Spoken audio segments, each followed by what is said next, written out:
ನಮಸ್ಕಾರ ವಿದ್ಯಾರ್ಥಿಗಳೇ, ಶಿಕ್ಷಕ ವೃಂದದವರೇ ಹಾಗೂ ಶಾಲಾ ವ್ಯವಸ್ಥಾಪಕರೇ, ನಿಮ್ಮೆಲ್ಲರಿಗೂ ಬೆಳಗಿನ ಶುಭೋದಯ. ನೀವಿದೀಗ ಕೇಳ್ತಾ ಇದ್ರ ವಿದ್ಯಾಶಕ್ತಿಯಲ್ಲಿ ವಿಜ್ಞಾನದ ತರಗತಿಯನ್ನ. ನಾನು ಅಶ್ವಿತಾ ಮಲ್ನಾಡ್. ಪ್ರಿಯ ವಿದ್ಯಾರ್ಥಿಗಳೇ, ಇದು ನಿಮ್ಮ ಮೊದಲನೇ ಭೇಟಿ. 10ನೇ ತರಗತಿಯ ವಿದ್ಯಾರ್ಥಿಗಳನ್ನ ಅನ್ವಯಿಸ್ಕೊಂಡು ನಾನು ಈ ಮಾತುಗಳನ್ನ ಹೇಳ್ತಾ ಇದ್ದೀನಿ. ಇದು ನಮ್ಮ 3ನೇ ತರಗತಿಯಾಗಿರುತ್ತೆ. ಅಂದ್ರೆ ಇದಕ್ಕೂ ಮುಂಚೆ ಸೋಮವಾರದಿಂದ ಶುರುವಾಗಿದ್ದು 8ನೇ ತರಗತಿಯ ಮಕ್ಕಳಿಗೆ, 9ನೇ ತರಗತಿಯ ಮಕ್ಕಳಿಗೆ ನಿನ್ನೆ, ಇವತ್ತು 10ನೇ ತರಗತಿಯ ಮಕ್ಕಳಿಗೆ ಪಾಠ ಮಾಡ್ತಾ ಇದ್ದೀನಿ. ಇನ್ನು ನಾನು 8, 9ನೇ ತರಗತಿಯ ಮಕ್ಕಳಿಗೆ ಮೊದಲನೇ ದಿನದ ಪಾಠವನ್ನೇ ಶುರು ಮಾಡಿದ್ದು ವಿಜ್ಞಾನದ ವಿಷಯದ ಪರಿಚಯದ ಕುರಿತು. ಬಹುಶಃ ನಿಮ್ಮೆಲ್ಲರಿಗೂ ವಿಜ್ಞಾನದ ಪರಿಚಯ ಬಹುತೇಕ ಬಹಳ ಚೆನ್ನಾಗಿ ಅರ್ಥ ಆಗಿರುತ್ತೆ ಅಂತ ಭಾವಿಸ್ತೀನಿ. ಯಾಕಂತ ಹೇಳಿದ್ರೆ 10ನೇ ಕ್ಲಾಸ್ ಅಂತ ಹೇಳಿದ್ರೆ ನಮ್ಮೆಲ್ಲರ ಜೀವನದಲ್ಲೂ ಒಂದು ದೊಡ್ಡ ನಿರ್ಣಾಯಕರ ಘಟ್ಟ. ಯಾತಕ್ಕೆ ಪಬ್ಲಿಕ್ ಪರೀಕ್ಷೆ ಇರುತ್ತೆ. ಪಬ್ಲಿಕ್ ಪರೀಕ್ಷೆಯಲ್ಲಿ ಉತ್ತಮ ಅಂಕಗಳನ್ನ ಪಡೆದು ತೇರ್ಗಡೆಗೊಂಡಾಗ ಯಾವ ಕಾಲೇಜ್ಗೆ ನಾವು ಹೋಗ್ಬೇಕು ಅಂತ ಅನ್ಕೊಂತೀವೋ ಅಂತಹ ಕಾಲೇಜ್ಗೆ ನಾವು ಇಷ್ಟಪಟ್ಟಂತಹ ಸಬ್ಜೆಕ್ಟ್ ನ ಆಯ್ಕೆ ಮಾಡ್ಕೊಳ್ಳುವಂತಹ ಒಂದು ಸ್ವಾತಂತ್ರ್ಯ ನಮ್ಗೆ ಸಿಗುತ್ತೆ, ಒಂದು ಉತ್ತಮ ಅಂಕಗಳನ್ನ ಪಡೆದಾಗ. ಹಾಗಿದ್ದಾಗ ಉತ್ತಮ ಅಂಕಗಳನ್ನ ಪಡಿಲೇಬೇಕು, ಒಳ್ಳೆ ಮಾರ್ಕ್ಸ್ ನ ತೆಗಿಬೇಕು ಅಂತ ಪ್ರೆಷರ್ ಕುಕ್ಕರ್ ತರ ಇರ್ಬೇಕಾಗಿರೋ ಅವಶ್ಯಕತೆ ಖಂಡಿತ ಇಲ್ಲ. ಎಸ್ಪೆಷಲಿ ವಿಜ್ಞಾನ, ಗಣಿತದ ಅಂತಹ ಸಬ್ಜೆಕ್ಟ್ ಗಳಲ್ಲಿ ಇವುಗಳನ್ನ ನೀವು ಅರ್ಥ ಮಾಡ್ಕೊಂಡ್ರೆ ಬಹಳ ಸುಲಲಿತವಾಗಿ ನೀವು ಎಕ್ಸಾಮ್ಗಳನ್ನ ಬರೆದು ಒಳ್ಳೆ ಅಂಕಗಳನ್ನ ಪಡಿಬಹುದು. ಸೊ ಈ ವಿದ್ಯಾಶಕ್ತಿಯ ಮುಖ್ಯ ಕಾನ್ಸೆಪ್ಟ್ ಏನಿದೆ, ಅದು ಬರೀ ಪರೀಕ್ಷಾ ದೃಷ್ಟಿಯಿಂದ ಒಬ್ಬ ವಿದ್ಯಾರ್ಥಿನ ಪ್ರಿಪೇರ್ ಮಾಡ್ಬೇಕು ಅನ್ನೋದು ಮಾತ್ರ ಅಲ್ಲದೆ, ಒಬ್ಬ ವಿದ್ಯಾರ್ಥಿಯಲ್ಲಿ ಜ್ಞಾನದ ಬೀಜವನ್ನ ಕೂಡ ಬಿತ್ತಬೇಕು. ಆತ ಆಲೋಚನೆಯ ಶಕ್ತಿ ಇದ್ಯಾಕ್ ಹೀಗಿದೆ, ಇದ್ರ ಅರ್ಥ ಏನು ಅನ್ನೋದನ್ನ ಪಡ್ಕೊಳ್ಳುವಂತಹ ಶಕ್ತಿ ಕೂಡ ಆತ ಪಡ್ಕೊಂತ ಹೋಗ್ಬೇಕು ಅನ್ನುವಂತಹ ದೃಷ್ಟಿಯಿಂದ ನಿಟ್ಟಿನಲ್ಲಿ ಶುರುವಾಗಿರೋದೆ ಈ ವಿದ್ಯಾಶಕ್ತಿ. ಆದ್ರಿಂದ ಈ ವಿಜ್ಞಾನದ ತರಗತಿಗಳು, ಗಣಿತದ ತರಗತಿಗಳು ಬರೀ ಎಕ್ಸಾಮ್ ಪಾಯಿಂಟ್ ಆಫ್ ವ್ಯೂ ಇಂದ ಮಾತ್ರ ಇರೋದಿಲ್ಲ, ನಿಮ್ಮ ಒಂದು ಆಲೋಚನೆ ಶಕ್ತಿಯನ್ನು ಕೂಡ ಹೆಚ್ಚಿಸುವ ದೃಷ್ಟಿಯಲ್ಲಿ ನಾವು ಪಾಠಗಳನ್ನ ಮಾಡ್ತಾ ಹೋಗ್ತೀವಿ.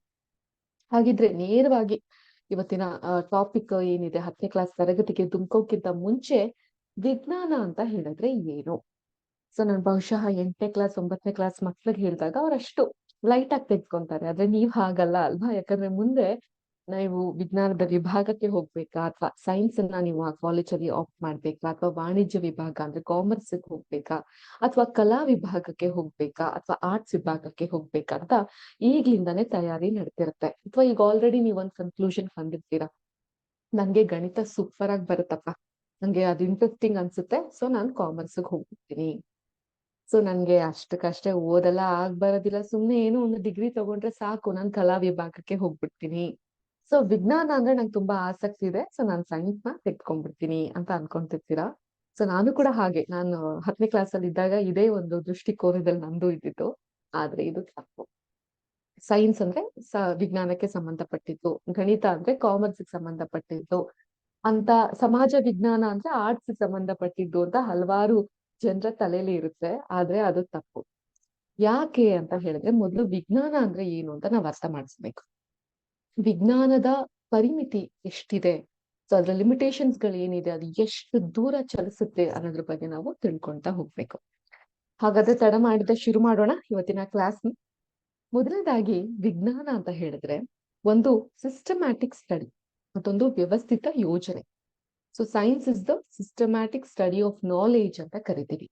ಸೊ ಈ ವಿಜ್ಞಾನವು ಬ್ರಹ್ಮಾಂಡದ ಅಂದ್ರೆ ಯೂನಿವರ್ಸ್ ಬಗ್ಗೆ ಪರೀಕ್ಷಣೀಯ ಅಂದ್ರೆ ಎಕ್ಸಾಮಿನೇಷನ್ ರೀತಿಯಲ್ಲಿ ವಿವರಣೆಗಳನ್ನ ಮತ್ತು ಭವಿಷ್ಯವಾಣಿಗಳ ರೂಪದಲ್ಲಿ ಜ್ಞಾನವನ್ನ ನಿರ್ಮಿಸುವ ಮತ್ತು ಸಂಘಟಿಸುವ, ಕಲೆಕ್ಟ್ ಮಾಡುವ ಒಂದು ವ್ಯವಸ್ಥಿತ ಯೋಜನೆ. ಅರ್ಥ ಆಯ್ತಾ? ಇನ್ನೊಮ್ಮೆ ಹೇಳ್ತೀನಿ. ವಿಜ್ಞಾನವು ಬ್ರಹ್ಮಾಂಡದ ಬಗ್ಗೆ ಪರೀಕ್ಷಣೀಯ ವಿವರಣೆಗಳು ಮತ್ತು ಭವಿಷ್ಯವಾಣಿಗಳ ರೂಪದಲ್ಲಿ ಜ್ಞಾನವನ್ನ ನಿರ್ಮಿಸುವ ಮತ್ತು ಸಂಘಟಿಸುವ ಒಂದು ವ್ಯವಸ್ಥಿತ ಯೋಜನೆ. ಈಗ ಮನುಷ್ಯನಿಂದ ತಿಳಿಯಬಲ್ಲ ವಿಶ್ವದ ಬಗೆಗಿನ ಜ್ಞಾನದ ಸಮೂಹವೇ ವಿಜ್ಞಾನ. ಸೊ ನೀವು ವಿಜ್ಞಾನದ ವಿದ್ಯಾರ್ಥಿ ಆದಾಗ ಯಾರಾದ್ರೂ ನಿಮ್ಗೆ ವಿಜ್ಞಾನ ಅಂದ್ರೆ ಏನು ಅಂತ ಪ್ರಶ್ನಿಸಿದ್ರೆ ನೀವು ಇದನ್ನೇ ಹೇಳ್ಬೇಕು, ಮಾನವನಿಂದ ತಿಳಿಯಬಲ್ಲ ವಿಶ್ವದ ಬಗೆಗಿನ ಜ್ಞಾನದ ಸಮೂಹವೇ ವಿಜ್ಞಾನ. ಸೊ ಹಳೆಯ ಮತ್ತು ನಿಕಟವಾಗಿ ಸಂಬಂಧಿತ ಅರ್ಥದಲ್ಲಿ ವಿಜ್ಞಾನವನ್ನ ನಾವು ತಾರ್ಕಿಕವಾಗಿ ವಿವರಿಸಬಲ್ಲ ಅಂದ್ರೆ ಇದು ರಿಲಯಬಲ್ ಅಂದ್ರೆ ವಿಶ್ವಾಸ ಅರ್ಹ, ಅನ್ವಯಿಸಬಲ್ಲ, ಪ್ರಖರದ ಜ್ಞಾನದ ಮಂಡಲವಾಗಿದೆ. ಅರ್ಥ ಆಯ್ತಾ? ಸೊ ಮೇಡಮ್ ಸಿಕ್ಕಾಪಟ್ಟೆ ಕನ್ನಡ ಮಾತಾಡ್ತಾ ಇದ್ದೀರಾ, ನಮ್ಗೆ ಇಷ್ಟು ಕನ್ನಡನ ಅರ್ಗಿಸ್ಕೊಳಕ್ಕೆ ಆಗ್ತಾ ಇಲ್ಲ ಅಂತ ಹೇಳಿದ್ರೆ, ಸಿಂಪಲ್ ಆಗಿ ಹೇಳ್ಬೇಕಂದ್ರೆ ಸೈನ್ಸ್ ಅಥವಾ ವಿಜ್ಞಾನ ಒಂದು ವ್ಯವಸ್ಥಿತವಾಗಿರುವಂತಹ ಜ್ಞಾನದ ಸಮೂಹ ಮಕ್ಕಳೇ. ಅರ್ಥ ಆಯ್ತಾ? ಇದು ತರ್ಕಕ್ಕೆ ಒಳಗಾಗುವಂತದ್ದಿರ್ಬೇಕು. ಅಂದ್ರೆ ಇಬ್ರು ಕುತ್ಕೊಂಡು ಇದ್ ಏನ್ ಇರಬಹುದು ಅಂತ ವಾದ ವಿವಾದಗಳನ್ನ ಮಾಡುವ ಹಾಗೆ ಇರ್ಬೇಕು. ಜೊತೆಗೆ ನಮ್ಮ ಇಂದ್ರಿಯ ಅಂದ್ರೆ ಸೆನ್ಸ್ ಆರ್ಗನ್ ಯಾವ್ದ್ಯಾವ್ದಿದೆ ಹೇಳ್ಬಲ್ಲಿರಾ? ಕಣ್ಣು, ಮೂಗು, ನಾಲಿಗೆ, ಚರ್ಮ, ಕಿವಿ. ಕಿವಿ ತುಂಬಾ ಮುಖ್ಯ ಅಲ್ವಾ? ಕಿವಿಯಿಂದಾನೇ ಅಲ್ವಾ ನಾವೇನ್ ಪಾಠ ಮಾಡ್ತಿರೋದನ್ನ ಕೇಳಿಸ್ಕೊಂತಾ ಇರೋದು. ಸೊ ನಮ್ಮ ಇಂದ್ರಿಯಗಳಿಂದ ತಿಳಿಯುವಂತಿರಬೇಕು, ತರ್ಕಕ್ಕೆ ಬದ್ಧವಾಗಿರಬೇಕು ಮತ್ತು ಪರಿಶೋಧನೆಗೆ ವಿಧೇಯವಾಗಿರಬೇಕು. ಪರಿಶೋಧನೆ ಎಕ್ಸ್ಪೆರಿಮೆಂಟ್ಸ್ ಗಳನ್ನ ಮಾಡೋಕೆ ವಿಧೇಯವಾಗಿರ್ಬೇಕು. ಅಂತಹದ್ನ ನಾವು ವಿಜ್ಞಾನ ಅಂತ ಕರಿತೀವಿ. ಅರ್ಥ ಆಯ್ತಾ? ಈ ಪರೀಕ್ಷಣೀಯವಾಗಿ ಅಂದ್ರೆ ಎಕ್ಸಾಮಿನೇಷನ್ ಮೂಲಕ ಈ ಪರಿಶೋಧನೆ ಎಕ್ಸ್ಪೆರಿಮೆಂಟ್ ಗಳನ್ನ ಮಾಡೋದಕ್ಕೆ ವೈಜ್ಞಾನಿಕ ವಿಧಿ ಅಂತ ಕರಿತೀವಿ. ಇನ್ನು ಈ ವಿಜ್ಞಾನದ ವೃತ್ತಿಯನ್ನ ನಡೆಸೋನನ್ನ ಒಬ್ಬ ವಿಜ್ಞಾನಿ ಅಂತ ಕರಿತೀವಿ. ಅರ್ಥ ಆಯ್ತಾ? ಸೊ ಒಟ್ಟಾರೆ ಆಧುನಿಕ ಬಳಕೆಯಲ್ಲಿ ವಿಜ್ಞಾನ ಪದ ಹೆಚ್ಚಾಗಿ ಜ್ಞಾನವನ್ನ ಅನುಸರಿಸುವ ಒಂದು ರೀತಿಯನ್ನ ಸೂಚಿಸುತ್ತೆ. ಕೇವಲ ಜ್ಞಾನ ಒಂದೇ ಅಲ್ಲ, ಅದು ಹಲವು ವೇಳೆ ವಿಷಯಕ ಬ್ರಹ್ಮಾಂಡದ ವಿದ್ಯಮಾನಗಳು ಅಂದ್ರೆ ಪ್ರೆಸೆಂಟ್ ಸಿಚುವೇಶನ್ಸ್ ಗಳೇನಿದೆ ಅದನ್ನ ವಿವರಿಸಲಿಕ್ಕೆ ಪ್ರಯತ್ನ ಪಡುತ್ತೆ. ಅದನ್ನ ಇವತ್ತಿನ ಸಿಮ್ಯುಲೇಷನ್ ಕ್ಲಾಸ್ ಅಲ್ಲಿ ಹೇಗೆ ವಿವರಿಸುತ್ತೆ ಅನ್ನೋದು ಕೂಡ ನಾನು ಎಕ್ಸ್ಪ್ಲೇನ್ ಮಾಡ್ತಾ ಹೋಗ್ತೀನಿ. ಆಯ್ತಾ? ಜೊತೆಗೆ ಇದಕ್ಕೂ ಮುಂಚೆ ಅಂದ್ರೆ ಒಂದು 17-18ನೇ ಶತಮಾನದ ಸಮಯ ಇರ್ಬೋದು ಮಕ್ಳೇ. ಆ ಸಮಯದಲ್ಲಿ ವಿಜ್ಞಾನಿಗಳು ಹೆಚ್ಚಾಗಿ ಜ್ಞಾನವನ್ನ ಪಡ್ಕೊಂತಾ ಇದ್ದಿದ್ದು ಅಥವಾ ಅನುಸರಿಸ್ತಾ ಇದ್ದಿದ್ದು ಈ ನ್ಯೂಟನ್ನ ಚಲನೆಯ ನಿಯಮಗಳನ್ನು. ಅರ್ಥ ಆಯ್ತಾ? ಸೊ ನ್ಯೂಟನ್ ಗೊತ್ತಲ್ಲ, ಯಾರಾತ? ಯಾರು ನ್ಯೂಟನ್ ಅಂದ್ರೆ? ನ್ಯೂಟನ್ ಅಂದ ತಕ್ಷಣ ಎಲ್ಲರಿಗೂ ಆಪಲ್ ನೆನಪಿಗೆ ಬರುತ್ತೆ. ಆಪಲ್ ಮೇಲಿಂದ ಬೀಳುತ್ತೆ, ಅದನ್ನ ಕಂಡುಹಿಡಿದವನು ಇವರೇ, ಸೈನ್ಸ್ ಅನ್ನು ಕಂಡುಹಿಡಿದ್ಬಿಟ್ಟು ಇವರೇ ಭೌತಿಕ ಶಾಸ್ತ್ರವನ್ನ ಕಂಡುಹಿಡಿದ್ಬಿಟ್ಟು ಇಷ್ಟೊಂದೆಲ್ಲ ನಾವು ಓದ್ಬೇಕಾಗಿರೋದು ಇವರಿಂದಾನೆ ಅಂತ ನೀವ್ ಮಾತಾಡ್ಕೊಂತಿರ್ತೀರಾ. ನ್ಯೂಟನ್ ಅನ್ನೋರು ಒಬ್ಬ ಬಹಳ ಪ್ರಖ್ಯಾತವನ್ನ ಪಡೆದಂತಹ ವಿಜ್ಞಾನಿ. ನಾನು 9ನೇ ಕ್ಲಾಸ್ ಮಕ್ಳಿಗೆ ಒಂದು ಟಾಸ್ಕ್ ಕೊಟ್ಟಿದ್ದೆ. ಮುಂದಿನ ಕ್ಲಾಸ್ ನಾವ್ ಏನ್ ಮಾಡ್ತೀವಿ ಅಷ್ಟರಲ್ಲಿ ಒಬ್ಬ 5 ವಿಜ್ಞಾನಿಗಳ ಹೆಸರನ್ನ ಅಂದ್ರೆ ಪ್ರಸ್ತುತ ಇರುವಂತಹ ವಿಜ್ಞಾನಿಗಳ ಹೆಸರನ್ನ ಪತ್ತೆ ಮಾಡ್ಕೊಂಡು ಬನ್ನಿ ಅಂತ. ಸೊ ನಿಮ್ಗೂ ಒಂದು ಟಾಸ್ಕ್ ಕೊಡ್ತೀನಿ. ನಿಮ್ ಕೊಡುವಂತಹ ಟಾಸ್ಕ್ ಏನು ಅಂತ ಹೇಳಿದ್ರೆ, ಪ್ರಸ್ತುತ ಇರೋರು ಬೇಡ, ಇದಕ್ಕೂ ಹಿಂದೆ ನಮ್ಮ ಭೂಮಿಗೆ ಅಥವಾ ನಾವೇನ್ ಜೀವನವನ್ನ ನಡೆಸ್ತಾ ಇದೀವಿ ಇದಕ್ಕೆ ತುಂಬಾ ಒಳ್ಳೆ ಒಂದು ಅರ್ಥವನ್ನ ಕೊಟ್ಟಂತಹ ಅಥವಾ ನಮ್ಮೆಲ್ಲರಿಗೂ ಕೂಡ ಈ ಮಟ್ಟಕ್ಕೆ ಏನ್ ಬೆಳವಣಿಗೆಯನ್ನ ಕಾಣ್ತಾ ಇದೀವಿ, ಆಧುನಿಕತೆಯ ಭರಾಟೆಯಲ್ಲಿ ನಾವು ಸಾಕ್ತಾ ಹೋಗ್ತಾ ಇದೀವಿ, ಅದಕ್ಕೆ ಸಾಥ್ ಕೊಟ್ಟಂತಹ 5 ವಿಜ್ಞಾನಿಗಳ ಹೆಸರನ್ನ ಹೇಳಿ. ನಾನು ಆಲ್ರೆಡಿ ನ್ಯೂಟನ್ ಅಂತ ಒಬ್ರು ಹೆಸರನ್ನ ಹೇಳಿದ್ದೀನಿ. ಅದೇ ತರ 5 ವಿಜ್ಞಾನಿಗಳು ನಮಗೆ ಉದಾಹರಣೆಗೆ ಈಗ ಹಾಲನ್ನ ಪ್ಯಾಸ್ಚರೈಸ್ ಮಾಡ್ತೀವಿ, ನಾವು ಪರಿಷ್ಕರಿಸ್ತೀವಿ. ಸೊ ಅದನ್ನ ಕಂಡುಹಿಡಿದಂತಹ ವಿಜ್ಞಾನಿ ಒಬ್ರಿದ್ದಾರೆ. ಅವರಿಂದ ತುಂಬಾ ದೊಡ್ಡ ಕಾಯಿಲೆಯಿಂದ ನಾವು ತಪ್ಪಿಸ್ಕೊಳ್ಲಿಕ್ಕೆ ಸಾಧ್ಯ ಆಗ್ತಾ ಬಂತು. ಆತರ ವಿಜ್ಞಾನಿಗಳಿಗೆ ಯಾರ್ಯಾರು ಇರಬಹುದು ಅಂತ ಒಂದು 5 ವಿಜ್ಞಾನಿಗಳ ಹೆಸರುಗಳನ್ನ ನೀವು ಕೂಡ ಬರ್ಕೊಂಡು ಬನ್ನಿ. ಮುಂದಿನ ಕ್ಲಾಸ್ ಅಲ್ಲಿ ಡಿಸ್ಕಸ್ ಮಾಡೋಣ ಅದ್ರ ಬಗ್ಗೆ. ಓಕೆನಾ? ಕ್ಲಾಸ್ ಅರ್ಥ ಆಯ್ತಾ ನಿಮ್ಗೆ? ಸರಿ. ಸೊ ಈಗ ವಿಜ್ಞಾನದ ಬಗ್ಗೆ ನಾನು ಮಾತಾಡ್ತಾ ಇದ್ದೆ. ವಿಜ್ಞಾನ ಅಂದ್ರೆ ಏನು, ವೈಜ್ಞಾನಿಕ ವಿಧಿ ಅಂದ್ರೆ ಏನು, ಒಬ್ಬ ವಿಜ್ಞಾನಿ ಅಂತ ಯಾರನ್ನ ನಾವು ಕರಿತೀವಿ, ಇವೆಲ್ಲದರ ಬಗ್ಗೆ ಮಾತಾಡ್ತಾ ಇದ್ದೆ. ಸೊ ಈಗ ಯಾರಾದ್ರೂ ವಿಜ್ಞಾನದ ಪರಿಮಿತಿ ಏನೇನು ಅಂತ ಕೇಳಲಿಕ್ಕೆ ಹೋದ್ರೆ ಅದು ತುಂಬಾ ಆಳವಾದದ್ದು. ವಿಜ್ಞಾನದಲ್ಲಿ ಗಣಿತ ಕೂಡ ವಿಜ್ಞಾನದ ಭಾಗನೇ ಆಗುತ್ತೆ. ಜೊತೆಗೆ ಈ ಸಮಾಜ ವಿಜ್ಞಾನ, ಸೋಷಿಯಲ್ ಸೈನ್ಸ್ ಅಂತ ಏನ್ ಕರಿತೀವಿ ಅದು ಕೂಡ ವಿಜ್ಞಾನದ ಭಾಗನೇ ಆಗುತ್ತೆ. ಹೇಗೆ? ನಮ್ಗೆ ಗೊತ್ತಿರೋದ್ ಬರೀ ಭೌತಶಾಸ್ತ್ರ, ರಸಾಯನಶಾಸ್ತ್ರ ಹಾಗೂ ಜೀವಶಾಸ್ತ್ರ ಅಲ್ವಾ? ಇದನ್ನ ಹೊರತುಪಡಿಸಿ ಇವು ಕೂಡ ವಿಜ್ಞಾನದ ಭಾಗನೇ ಆಗದಾದ್ರೆ ಅದು ಹೇಗೆ ಅಂತ ನೀವು ಕೇಳ್ಬಹುದು. ನೋಡಿ ಮಕ್ಳ, ಈಗ ವಿಜ್ಞಾನದಲ್ಲಿ ನ್ಯಾಚುರಲ್ ಸೈನ್ಸ್ ಅಂದ್ರೆ ನೈಸರ್ಗಿಕ ವಿಜ್ಞಾನ ಅಂತ ಬಂದಿದೆ. ನೈಸರ್ಗಿಕ ವಿಜ್ಞಾನನೇ ನಾವು ವಿಜ್ಞಾನದ ರೂಪದಲ್ಲಿ ಪಠ್ಯ ಪುಸ್ತಕಗಳಲ್ಲಿ ಓದ್ತಾ ಬರೋದು. ಅಂದ್ರೆ ನ್ಯಾಚುರಲ್ ಆಗಿ ನಮ್ಗೆ ಸಿಗುವಂತಹ ಸೈನ್ಸ್. ಸೊ ಇದರಲ್ಲಿ ನಮ್ಗೆ ಭೌತಶಾಸ್ತ್ರ ಅಂದ್ರೆ ಫಿಸಿಕ್ಸ್ ಇರುತ್ತೆ, ರಸಾಯನಶಾಸ್ತ್ರ ಅಂದ್ರೆ ಕೆಮಿಕಲ್ಸ್ ಇರುತ್ತೆ, ಕೆಮಿಸ್ಟ್ರಿ ಇರುತ್ತೆ, ಕೆಮಿಕಲ್ಸ್ ಗೆ ಸಂಬಂಧಪಟ್ಟದ್ದು, ರಸಾಯನಕ್ಕೆ ಸಂಬಂಧಪಟ್ಟದ್ದು. ಅದೇ ರೀತಿ ಜೀವಶಾಸ್ತ್ರ ಅಂದ್ರೆ ಬಯೋಲಜಿ ಇರುತ್ತೆ, ಜೀವಿಗಳಿಗೆ ಸಂಬಂಧಪಟ್ಟದ್ದು. ಇವುಗಳ ಶಿಸ್ತುಬದ್ಧ ಅಧ್ಯಯನವನ್ನ ನಾವೇನಂತ ಕರಿತೀವಿ? ನೈಸರ್ಗಿಕ ವಿಜ್ಞಾನ ಅಂತ ಕರಿತೀವಿ. ಇವುಗಳನ್ನ ಹೊರತುಪಡಿಸಿ ನಮ್ಗೆ ಸಮಾಜ ವಿಜ್ಞಾನ ಅಂತ ಇರುತ್ತೆ. ಸಮಾಜ ವಿಜ್ಞಾನವು ಕೂಡ ಮಾನವನ ಸಮಾಜದ ರಚನೆ ಮತ್ತು ಅದರ ಸದಸ್ಯರ ಚಟುವಟಿಕೆಗಳ ಅಧ್ಯಯನವಾಗಿದೆ. ಸೊ ನಾಗ್ಲೇ ಹೇಳ್ದಂಗೆ ವಿಜ್ಞಾನ ಅಂದ್ರೆ ಏನು? ಅಧ್ಯಯನ. ವಿಜ್ಞಾನ ಅಂದ್ರೆ ತರ್ಕಕ್ಕೆ ಒಳಗಾಗಿರೋದು, ವಿಜ್ಞಾನ ಅಂದ್ರೆ ನಮ್ಮ ಇಂದ್ರಿಯಗಳ ಶಕ್ತಿಗಳಲ್ಲಿ ಬರುವಂತಹದ್ದು. ಸೊ ಆದ್ರಿಂದ ಸಮಾಜ ವಿಜ್ಞಾನ ಕೂಡ ವಿಜ್ಞಾನದ ಭಾಗ ಆಗುತ್ತೆ. ಅವುಗಳಲ್ಲಿ ನಿಮ್ಗೆ ಗೊತ್ತಿರೋ ಹಾಗೆ ಇತಿಹಾಸ, ನಮ್ಮ ಹಿಂದೆ ಏನು ಘಟಿಸಿ ಹೋಗಿತ್ತು, ಸೊ ಇವೆಲ್ಲ ಇತಿಹಾಸಕ್ಕೆ ಸೇರುತ್ತೆ. ಅರ್ಥಶಾಸ್ತ್ರ, ಎಕನಾಮಿಕ್ಸ್ ಬಹಳ ಬಹಳ ಮುಖ್ಯ ಆಗ್ತಾ ಬರುತ್ತೆ. ಯಾರ್ಯಾರ ತಲೆಯಲ್ಲಿ ತುಂಬಾ ಚೆನ್ನಾಗಿ ಓದೋರು ಸೈನ್ಸ್ಗೆ ಹೋಗ್ತಾರೆ, ವಿಜ್ಞಾನನ ಆಯ್ಕೆ ಮಾಡ್ಕೊತಾರೆ. ಸ್ವಲ್ಪ ಆ ಕಡೆ ಈ ಕಡೆ ಇರೋರು ಕಾಮರ್ಸ್ ಅಥವಾ ವಾಣಿಜ್ಯ ವಿಭಾಗಕ್ಕೆ ಹೋಗ್ತಾರೆ. ಏನು ಓದಕ್ಕೆ ಬರ್ದಿರೋ ಶತದಡ್ರುಗಳು ಕಲಾ ವಿಭಾಗಕ್ಕೆ ಹೋಗ್ತಾರೆ ಅನ್ನೋದಿದ್ಯೋ ಮೊದಲು ಅದನ್ನ ತಲೆಯಿಂದ ಆಚೆ ತೆಗೆದು ಹಾಕಿ. ಯಾಕಂದ್ರೆ ಪ್ರತಿಯೊಂದು ಓದಿಗೂ, ಪ್ರತಿಯೊಂದು ಕೋರ್ಸ್ಗಳಿಗೂ ತನ್ನದೇ ಆದಂತಹ ಘನತೆ ಇರುತ್ತೆ. ಅರ್ಥ ಆಯ್ತಾ? ಸೊ ನಿಮ್ಗೆ ಹೇಗೆ ಈ ಒಂದು ಕಲಾ ವಿಭಾಗದಲ್ಲಿ ಪ್ರವಾಸೋದ್ಯಮವನ್ನ ನೀವು ಓದಬಹುದು, ಮನೋಶಾಸ್ತ್ರವನ್ನ ನೀವು ಓದಬಹುದು, ನಮ್ಮ ಇತಿಹಾಸದ ಬಗ್ಗೆ ತಿಳ್ಕೊಬಹುದು, ಪೊಲಿಟಿಕಲ್ ಸೈನ್ಸ್ ಅಂತ ಏನ್ ಕರಿತೀವಿ ನಾವು, ಅದ್ರ ಬಗ್ಗೆ ನೀವು ಓದ್ತಾ ಹೋಗ್ಬಹುದು, ರಾಜಕೀಯ ವ್ಯವಸ್ಥೆಗಳ ಬಗ್ಗೆ ನೀವು ತಿಳ್ಕೊಂತಾ ಹೋಗ್ಬಹುದು, ನಮ್ಮ ಒಂದು ಕಾನ್ಸ್ಟಿಟ್ಯೂಷನ್ ಬಗ್ಗೆ ತಿಳ್ಕೊಂತಾ ಹೋಗ್ಬಹುದು. ಪತ್ರಿಕೋದ್ಯಮ ಬಹಳ ಬಹಳ ಪ್ರಭಾವಶಾಲಿಯನ್ನ ಬೀರ್ತಾ ಇರುವಂತಹ ಈಗಿನ ಕಾಲದಲ್ಲಿ ಪತ್ರಿಕೋದ್ಯಮದ ಬಗ್ಗೆ ನೀವು ತಿಳ್ಕೊಂತ ಹೋಗಬಹುದು. ಸೊ ಪ್ರತಿಯೊಂದು ಕೋರ್ಸ್ಗಳಿಗೂ ತನ್ನದೇ ಆದಂತಹ ಘನತೆ ಇದೆ. ಇವೆಲ್ಲವೂ 10ನೇ ಕ್ಲಾಸ್ ಅಲ್ಲಿ ಇರುವಂತಹ ನಿಮ್ಗೆ ಬಹಳ ಮುಖ್ಯವಾಗಿರುವಂತದ್ದು. ಅರ್ಥ ಆಯ್ತಾ? ಸೊ ಈಗ ವಿಜ್ಞಾನದ ಇನ್ನೊಂದು ಭಾಗ ಸಮಾಜ ವಿಜ್ಞಾನದಲ್ಲಿ ಇತಿಹಾಸ, ಅರ್ಥಶಾಸ್ತ್ರ, ಸಮಾಜಶಾಸ್ತ್ರ ಇತ್ಯಾದಿಗಳು ಸೇರ್ಕೊಳ್ಳುತ್ತೆ. ಇನ್ನು ಗಣಿತ ವಿಜ್ಞಾನಕ್ಕೆ ಅತ್ಯಗತ್ಯವಾಗಿದೆ. ನಾವ್ ಸ್ವಲ್ಪ ಮ್ಯಾಥ್ಸ್ ಅಲ್ಲಿ ವೀಕು, ಅದಕ್ಕೆ ಸೈನ್ಸ್ ತಗೊಂಡ್ ಹೋಗ್ಬಿಡ್ತೀವಿ ಕಾಲೇಜಲ್ಲಿ ಅನ್ಕೊಂಡವ್ರು. ಮ್ಯಾಥ್ಸ್ ಅಲ್ಲೂ ಕೂಡ, ಗಣಿತ ನಿಮ್ಗೆ ಅಲ್ಲೂ ಕೂಡ ಇರುತ್ತೆ. ವೈಜ್ಞಾನಿಕ ಮಾದರಿಗಳ ಅಭಿವ್ಯಕ್ತಿಯಲ್ಲಿ ಅದು ವಹಿಸುವ ಪಾತ್ರ ವಿಜ್ಞಾನದಲ್ಲಿ ಗಣಿತ ಒಂದು ಪ್ರಮುಖ ಕಾರ್ಯವನ್ನ ಮಾಡ್ಲಿಕ್ಕೆ ಸಹಾಯ ಆಗುತ್ತೆ. ಈಗ ಫಾರ್ ಎಕ್ಸಾಂಪಲ್ ವಿಜ್ಞಾನವನ್ನ ತೆಗೆದುಕೊಂಡು ನೀವು ಇಂಜಿನಿಯರಿಂಗ್ ಮಾಡ್ಬೇಕು, ನಾನು ಒಬ್ಬ ಒಳ್ಳೆ ಸಿವಿಲ್ ಇಂಜಿನಿಯರ್ ಆಗ್ಬೇಕು, ಚಂದದ ಮನೆಗಳನ್ನ ಕಟ್ಟಿಸ್ಬೇಕು, ಆರ್ಕಿಟೆಕ್ಚರ್ ಮಾಡ್ಬೇಕು ಅಂತ ನಿಮ್ಗೆ ಅನ್ಸಿದ್ರೆ ಅಲ್ಲೂ ಕೂಡ ಗಣಿತ ಮುಖ್ಯವಾಗಿ ಬೇಕೇ ಬೇಕಾಗುತ್ತೆ ಅಲ್ವಾ? ಅಳತೆಗಳನ್ನ ಮಾಡ್ಲಿಕ್ಕೆ ರೇಖಾ ಗಣಿತಗಳನ್ನ ನೀವು ತಿಳ್ಕೊಂಡಿರ್ಬೇಕಾಗುತ್ತೆ. ಸೊ ಆದ್ರಿಂದ ಗಣಿತದಲ್ಲಿ ಬರುವಂತಹ ಅಂಕಗಣಿತ, ಬೀಜಗಣಿತ, ರೇಖಾಗಣಿತ, ತ್ರಿಕೋಣಮಿತಿ ಮತ್ತು ಕಲನಶಾಸ್ತ್ರ. ತ್ರಿಕೋಣಮಿತಿ, ಕಲನಶಾಸ್ತ್ರ ನೀವು ಸ್ವಲ್ಪ ಹೈಯರ್ ಕ್ಲಾಸ್ಗಳಿಗೆ ಹೋದಾಗ ನಿಮ್ಗೆ ಅದು ಗೊತ್ತಾಗ್ತಾ ಬರುತ್ತೆ. ಇವುಗಳ ಸಂಖ್ಯಾ ಸಿದ್ಧಾಂತಗಳೇನಿರುತ್ತೆ ಇವೆಲ್ಲವೂ ಕೂಡ ವಿಜ್ಞಾನದ ಭಾಗವೇ ಆಗಿರುತ್ತೆ. ಸೊ ಈಗ ಗೊತ್ತಾಯ್ತಾ ವಿಜ್ಞಾನದ ಆಳ, ಅಂತರಾಳ ಹೇಗಿದೆ ಅಂತ ಅಂದ್ಬಿಟ್ಟು. ಸೊ ಆದ್ರಿಂದಾನೇ ವಿಜ್ಞಾನಿಗಳು ಹೇಳ್ತಾರೆ ವಿಜ್ಞಾನ ಅನ್ನೋದು ಒಂದು ದೊಡ್ಡ ಸಮುದ್ರ ಇದ್ದ ಹಾಗೆ. ಸೊ ನಾವ್ ಏನೇ ಕಲ್ತಿದ್ರು ಆ ಸಮುದ್ರದ ಅಲೆಗಳಲ್ಲಿ ಒಂದು ಬೊಗಸೆಯನ್ನ ಹಿಡ್ಕೊಂಡ್ ಬಂದಷ್ಟೇ ಅಲ್ವಾ? ಸೊ ಅದ ಆಳ ಏನಿದೆ, ಅಂತರಾಳ ಏನಿದೆ, ಎಷ್ಟು ಆಳವಾಗಿದೆ ಅದೆಲ್ಲ ನಮ್ಗೆ ಗೊತ್ತಾಗೋದು ಒಂದ್ ಸಲ ಸಮುದ್ರಕ್ಕೆ ಧುಮುಕದಾಗ್ಲೆ. ಸೊ ಇದಾಗಿತ್ತು ಇವತ್ತಿನ ಕ್ಲಾಸ್ ನಲ್ಲಿ ವಿಜ್ಞಾನದ ಪರಿಚಯ. ವಿಜ್ಞಾನದ ಪರಿಚಯ ಏನೋ ಆಯ್ತು.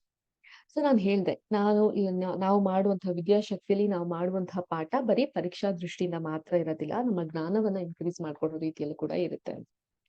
ಹಾಗೆ ನೋಡೋದಾದ್ರೆ ಇತ್ತೀಚಿನ ಪ್ರಸ್ತುತ ವಿದ್ಯಮಾನಗಳಲ್ಲಿ ನಾವು ಅತಿ ಹೆಚ್ಚು ಕಂಡು ಬರುವಂತಹ ವಿಷಯ ಅಂತ ಹೇಳಿದ್ರೆ ಅದು ಗ್ರೀನ್ ಹೌಸ್ ಎಫೆಕ್ಟ್. ಕೇಳಿದೀರಾ ಗ್ರೀನ್ ಹೌಸ್ ಎಫೆಕ್ಟ್ ಅಂದ್ರೆ ಏನು ಅಂತ? ಏನು ಗ್ರೀನ್ ಹೌಸ್ ಎಫೆಕ್ಟ್ ಅಂದ್ರೆ?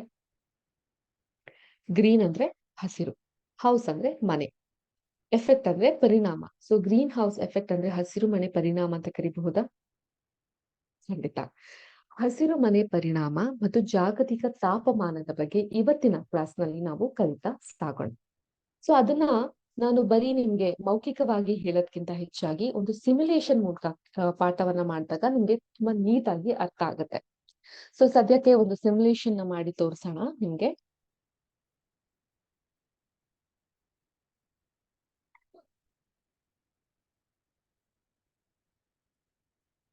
ಎಸ್, ನನ್ನ ಸ್ಕ್ರೀನ್ ನಿಮ್ಮೆಲ್ಲರಿಗೂ ಕಾಣಿಸ್ತಾ ಇದೆಯಾ? ಸೊ ಸ್ಕ್ರೀನ್ ಮೇಲೆ ಏನಿದೆ, ಗ್ರೀನ್ ಹೌಸ್ ಎಫೆಕ್ಟ್ ಅಂತ ಇದೆ, ಅಂದ್ರೆ ಹಸಿರು ಮನೆಯ ಪರಿಣಾಮ ಅಂತ. ಇದು ಹೇಗೆ ಉಂಟಾಗುತ್ತೆ ತಿಳಿಯೋಣ. ಸ್ಟಾರ್ಟ್ ಸನ್ಲೈಟ್ ಅಂತ ಇದೆ, ನಾನಿಲ್ಲಿ ಕಾಣಿಸ್ತಾ ನಿಮ್ಗೆ. ಈ ಅರಿಶಿನ ಕಲರ್ ಏನ್ ಕಾಣ್ತಾ ಇದೆ, ಯೆಲ್ಲೋ ಕಲರ್, ಇದು ಸನ್ಲೈಟ್. ಈ ಕೆಂಪು ಕಲರ್ ಏನ್ ಕಾಣ್ತಾ ಇದೆ ಅದು infrared race. So infrared race ಅಂದ್ರೆ ಯಾರಿಗ್ ಗೊತ್ತು? ಇನ್ಫ್ರಾರೆಡ್ ರೇಸ್ ಅಂತ ಹೇಳಿದ್ರೆ ಅತಿ ಕೆಂಪು ಕಿರಣಗಳು. ಸೊ ಈ ಸೌಂಡ್ ನಾನು ಈಗ ಸದ್ಯಕ್ಕೆ ಮ್ಯೂಟ್ ಮಾಡಿದ್ದೀನಿ, ನೀವು ಬೇಕಂದ್ರೆ ಇಂಟರ್ನೆಟ್ ಅಲ್ಲಿ ನೋಡ್ಬೇಕಾದ್ರೆ ಸೌಂಡ್ ಇಟ್ಕೊಂಡೇ ಕೇಳಬಹುದು, ಯಾಕಂದ್ರೆ ಸೌಂಡ್ ಬಂದಾಗ ನಾನ್ ಏನ್ ಮಾತಾಡ್ತೀನಿ ನಿಮ್ಗೆ ಕೇಳಿಸಲ್ಲ, ಆ ಕಾರಣಕ್ಕೆ. ಗೊತ್ತಾಯ್ತಾ? ಸೊ ಇಲ್ಲಿ ಈ ಯೆಲ್ಲೋ ಕಲರ್ ಅಥವಾ ಅರಿಶಿಣದ ರೇಸ್ ಗಳು ಏನ್ ಬರ್ತಾ ಇದೆ, ಈ ಕಿರಣಗಳು ಬಂದು ಸೂರ್ಯನ ಕಿರಣಗಳು. ಇದಕ್ಕೆ ಹೊರತುಪಡಿಸಿ ಈ ಕೆಂಪು ಕಲರ್ ರೇಸ್ ಅಥವಾ ಕಿರಣಗಳು ಏನ್ ಬರ್ತಾ ಇದೆ ಅದನ್ನ ಇನ್ಫ್ರಾ ರೆಡ್ ರೇಸ್ ಅಂತ ಕರಿತೀವಿ, ಅಥವಾ ಅತಿ ಕೆಂಪು ಕಿರಣಗಳು ಅಂತ. ನಾವು ಕಲ್ಲಿದ್ದಲು, ಎಣ್ಣೆ ಮತ್ತೆ ಈ ಅನಿಲಗಳನ್ನ ಬಳಸಿದಾಗ ಬಿಡುಗಡೆ ಆಗುವಂತದ್ದೇ ಇನ್ಫ್ರಾರೆಡ್ ರೇಸ್. ಸೊ ಇದನ್ನ ನಾನು ಈ ಗ್ರೀನ್ ಹೌಸ್ ಗ್ಯಾಸ್ ಕಾನ್ಸಂಟ್ರೇಷನ್ ಅಂತ ಏನಿದೆ, ಆಮೇಲೆ ಹೇಳ್ತೀನಿ ಗ್ರೀನ್ ಹೌಸ್ ಗ್ಯಾಸ್ ಅಂದ್ರೆ ಯಾವ್ದ್ಯಾವ್ದು ಅಂತ ಅಂದ್ಬಿಟ್ಟು. ಸೊ ಅದನ್ನ ಜಾಸ್ತಿ ಮಾಡ್ತೀನಿ ಇದ್ರಲ್ಲಿ, ಈ ಮಧ್ಯಂತರದಲ್ಲಿ ಅದನ್ನ ಜಾಸ್ತಿ ಮಾಡಿದಾಗ ಒಂದು ವ್ಯತ್ಯಾಸ ಕಾಣಬಹುದು ನೀವು. ನೋಡಿ, ಈ ಕೆಂಪು ಕಿರಣಗಳು ಎಷ್ಟು ಆಳವಾಗಿ ಹೋಗುತ್ತೆ ಅಂತ ಅಂದ್ಬಿಟ್ಟು ಇದನ್ನ ನಾನು ತುಂಬಾ ಕಮ್ಮಿ ಮಾಡ್ತೀನಿ. ಅವಾಗ ಏನಾಗುತ್ತೆ, ಈ ಲೈನ್ಸ್ ಅಷ್ಟೇ ಕಮ್ಮಿ ಆಗ್ತಾ ಬರ್ತದೆ. ನೋಡಿ, ಕೆಂಪು ಕಿರಣಗಳು ಅಷ್ಟೇ ಕಮ್ಮಿ ಆಗ್ತದೆ, ಈ ಲೈನ್ಸ್ ಗಳು ತುಂಬಾ ತಿನ್ ಆಗ್ತಾ ಇದೆ, ಸಣ್ಣ ಆಗ್ತಾ ಇದೆ. ಕಾಣಿಸ್ತಾ ಇದೆಯಾ ವ್ಯತ್ಯಾಸ ನಿಮ್ಗೆ? ಯಾವಾಗ ಈ ಗ್ಯಾಸ್, ಈ ಅನಿಲಗಳು, ಈ ಹಸಿರುಮನೆ ಅನಿಲಗಳ ಪ್ರಭಾವ ಕಮ್ಮಿ ಇರುತ್ತೋ ಆಗ ಇನ್ಫ್ರಾರೆಡ್ ರೇಸ್ ಏನಿದೆ ಅದು ಕಮ್ಮಿ ಇರುತ್ತೆ. ಯಾವಾಗ ಈ ಹಸಿರು ಮನೆ ಅನಿಲಗಳ ಪ್ರಭಾವ ಜಾಸ್ತಿ ಇರುತ್ತೋ ಅವಾಗ ಈ ಇನ್ಫ್ರಾರೆಡ್ ರೇಸ್ ಅನ್ನೋದು ಕೆಂಪಗೆ ದೊಡ್ಡದಾಗಿ ಇರುತ್ತೆ. ಜೊತೆಗೆ ಮತ್ತೊಂದಷ್ಟು ಗಮನ ನೀವು ಹರಿಸ್ಬೇಕಾಗಿರೋದು ಇಲ್ಲಿ ಬಂದು ಏನು, ತಾಪಮಾನ. ತಾಪಮಾನ ಅನ್ನೋದು ಏರ್ತಾ ಇದೆ, ಈ ಟೆಂಪರೇಚರ್ ಅನ್ನೋದು ಏರ್ತಾ ಹೋಗ್ತಾ ಇದೆ. ಕಾಣ್ತಾ ಇದೆಯಾ ವ್ಯತ್ಯಾಸ ನಿಮ್ಗೆ? ಇವಾಗ ಈ ಲೈನ್ ಅನ್ನ ನಾನು ಸಂಪೂರ್ಣವಾಗಿ ಡೌನ್ ಮಾಡ್ತಾ ಬರ್ತೀನಿ. ಡೌನ್ ಮಾಡಿದಾಗ ಏನಾಗುತ್ತೆ ನೋಡಿದ್ರ, ತಾಪಮಾನ ಕಮ್ಮಿ ಆಗ್ತಾ ಬರ್ತಾ ಇದೆ. ಸೊ ಇಲ್ಲೂ ಅಷ್ಟೇ ಸರ್ಫೇಸ್ ಟೆಂಪರೇಚರ್ ತೋರಿಸ್ತಾ ಇದ್ದೀನಿ. ನಾನು ಈ ಒಂದು ಹಸಿರು ಮನೆ ಅನಿಲಗಳು ಜಾಸ್ತಿ ಆಗ್ತಾ ಹೋದಂಗೂ ಏನಾಗ್ತಾ ಇದೆ, ಭೂಮಿ ಬೆಂಕಿ ಅಂತೆ ಕೆಂಡದಂತೆ ಆಗ್ತಾ ಇದೆ, ತಾಪಮಾನ ಅನ್ನೋದು ಏರ್ತಾ ಹೋಗ್ತಾ ಇದೆ. ಸೊ ಇವಾಗ ನೀವ್ ಇದ್ರಿಂದ ಏನ್ ಅರ್ಥ ಮಾಡ್ಕೊಬೇಕು ಅಂತ ಹೇಳಿದ್ರೆ, ಮೊದಲನೇದಾಗಿ ಈ ವಾತಾವರಣದಲ್ಲಿ ಈ ಹಸಿರು ಮನೆಯ ಪರಿಣಾಮದಿಂದ ಏನಾಗುತ್ತೆ, ಹಸಿರು ಮನೆಯ ಅನಿಲಗಳ ಉತ್ಪತ್ತಿ ಆಗ್ತಾ ಬರುತ್ತೆ.